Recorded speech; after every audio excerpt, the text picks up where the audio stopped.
Par rapport à juillet 2011, les ventes de maisons dans l'immobilier de Beloit, Wisconsin, ont augmenté de 17% en 2012, ce qui indique que le marché se redresse.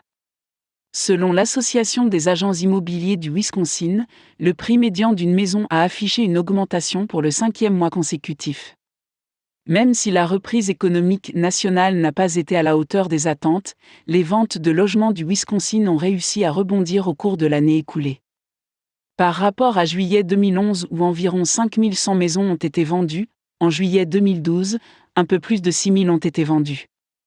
Les prix médians ont augmenté de 2%, malgré des stocks élevés de maisons à vendre. Les faibles taux d'intérêt et les prix de l'immobilier constituent le principal attrait pour les consommateurs.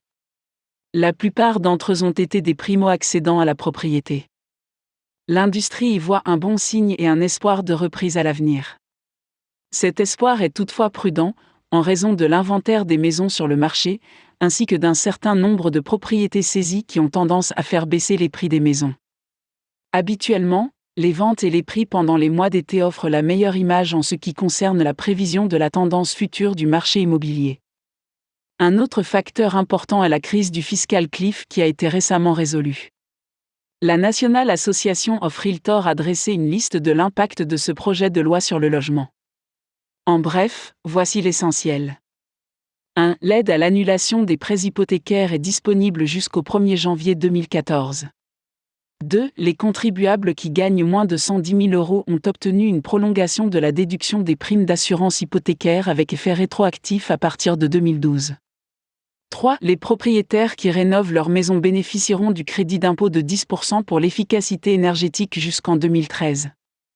4. Pour ceux qui gagnent 400 000 €, 450 000 € pour les contribuables communs, l'impôt sur les plus-values est maintenu à 15% et l'exclusion de 250 ou 500 000 € pour la vente d'une résidence principale est toujours valable. 5. Une exonération de l'impôt sur les successions a été annoncée pour les premiers 5 millions d'euros de successions individuelles et 10 millions d'euros pour les successions familiales. Au-delà de cette limite, l'impôt sera de 40%, soit une augmentation de 5%. Les ventes de logements existants sont en hausse depuis quelques mois, tout comme les permis de construire de nouveaux logements. On prévoit une croissance régulière du marché immobilier de Beloit, Wisconsin.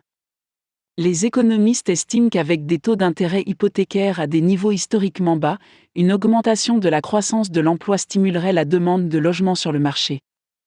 Étant donné que la plupart des entreprises embauchent des personnes sur une base contractuelle plutôt que comme employés permanents, il n'y a aucune incitation à investir dans une maison.